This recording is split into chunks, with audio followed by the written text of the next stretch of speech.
Hey everybody, and welcome back to another video. As you can see, it is a beautiful Friday morning here in Brisbane, and today I wanted to just have a quick look at downshifting, what it is and why I want to do it. So let's go.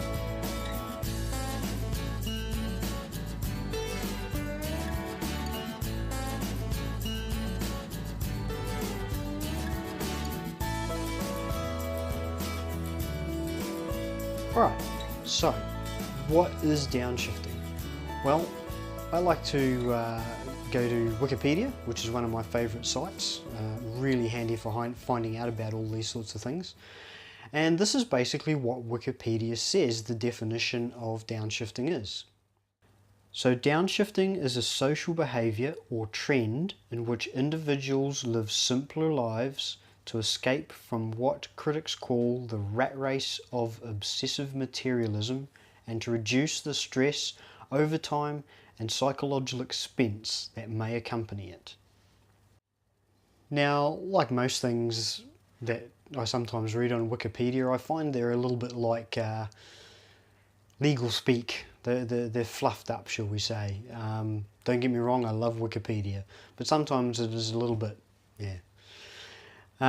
So let me put it into sort of more terms of what I think downshifting is. So for me, downshifting is about spending time more meaningfully and not wasting money.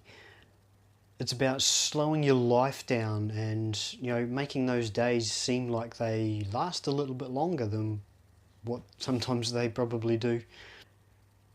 It's about enjoying more leisure time, and especially in the company of loved ones, family members, friends, things like that. Another sort of thing that weaves in a bit with downshifting is materialism and consumerism. And this aspect of downshifting is, I think, is really interesting. It's something that I find quite cool. And it goes sort of in line with the previous thing I said about spending more time with loved ones, and that is sharing experiences with those loved ones.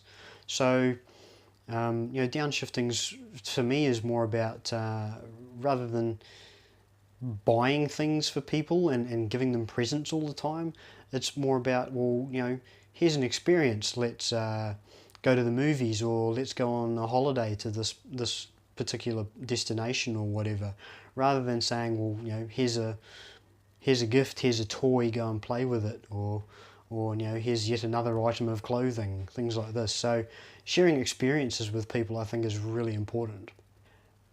It's about escaping from the work spend cycle, as some people call it. So you go to work in the morning, you work all day. You come home, you have a short amount of time with your family, then you go to work and you do it all over again for 5 days every week. So that at the weekend you can go and spend that money on more things. So it's about breaking that cycle or even just changing it slightly. So rather than spending the money on things, spend the money on experiences, as we just mentioned in the previous point. One of the other ways that consumerism and materialism weave into downshifting is the possessions and the things you end up with in your house. So, I read a thing a little while ago where they say that the average American household has in excess of 300,000 individual items in it. I mean, that's crazy. I have to admit that, in my family's house at the moment, we've probably got about that many, if not more. And I want to really work at changing that. Having less possessions and going away from consumerism is good for us as people. It's good for the planet. So what does it mean to me? Well, I guess for me, one of the big things is changing this practice of work to live in favour of the opposite way around, which is live to work. It's about doing all the things that I've just mentioned, about reducing possessions, sharing more time with family and loved ones, slowing down your pace of life. It's about doing all these things in combination to give you a better lifestyle. A lot of people are proponents of the sea change or the tree change, sometimes they're calling it here in Australia now. Well, I kind of look at it from the point of view where you don't necessarily need to change your life that much. You just need to change what you're doing in your current life. And for me, that's a big part of what downshifting is about. So in other words, if we change the reasons why we buy things, we should therefore buy less. If we buy less, then we have less. And by having less, it means you don't need so much space to put it. You could probably downsize your house as well. It also means that you don't need so much money. If you're not buying so many things, well, you don't need so much money to feed that habit. If you don't need so much money, well, then you don't need to work so much or so hard or in such a high-paid, high-stress job. So all these things kind of weave together to form downshifting and what it is. Downshifting is for anybody. It's not for a specific age group or particular kinds of people or anything like that. It's open slather as far as I'm concerned. So, if you want to change your life, you want to downshift, you want to live a simpler life, you want to have less things, you want to have less stress, then maybe downshifting is worth looking at. From everything I've read, it promises a lot of that sort of stuff, and I'm really keen to grab a piece of that. So the last part of it is, why do we downshift? Well, this once again comes back to consumerism and materialism is a very big part of it.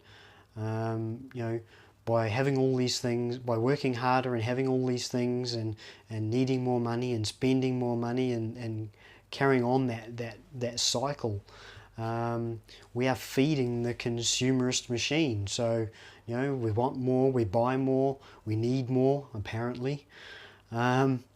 We get advertised to telling us that we do need more. But all this feeds consumerism, and consumerism, it goes through everything. It's you want more stuff, you buy more stuff. That stuff's got to come from somewhere. So generally it's made, a lot of it these days, in China, but in a lot of other places around the world as well, where labour is exploited often. Work conditions aren't that great, so you're having an impact there in your consumerism. All the shipping and transportation is huge. It's one of the biggest industries these days. They reckon there's something in the vicinity of 60,000 ships transporting all this stuff all over the world. And it's not just the completed products either, it's the bits and pieces that make up those products. So, they travel from one country to another to get assembled into a goods or a product that is then transported to lots of different countries all over the world to be sold. We're driving all that with our consumerist and materialist habits. So if we can reduce those, we can reduce our impact on the planet quite considerably. A spin-off of not buying so much is obviously we reduce our expenses. You reduce your expenses, obviously, once again, that feeds back to you don't need so much money. You don't need so much money, you don't need to get paid so much money. So you can have a different job or work less or however you want to look at it. And, if you're working less, well, you're less stressed. And if you're less stressed, well, then you're generally a better person. I know my family likes me a lot better when I'm not so tired.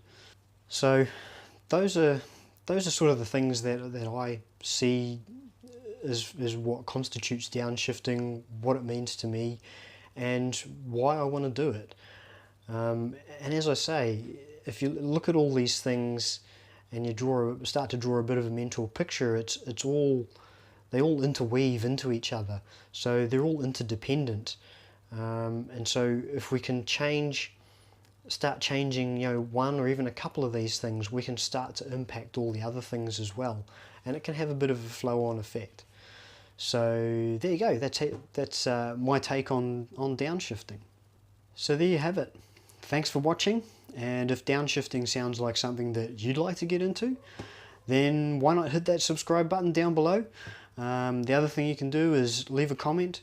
Let me know what you thought of this video. Let me know of any thoughts and ideas you have on downshifting, or any of the other kinds of things that I've spoken about, consumerism, materialism, etc. So yeah, that's it for now. I hope to see you back here next time. Until then, take it easy and go live a little.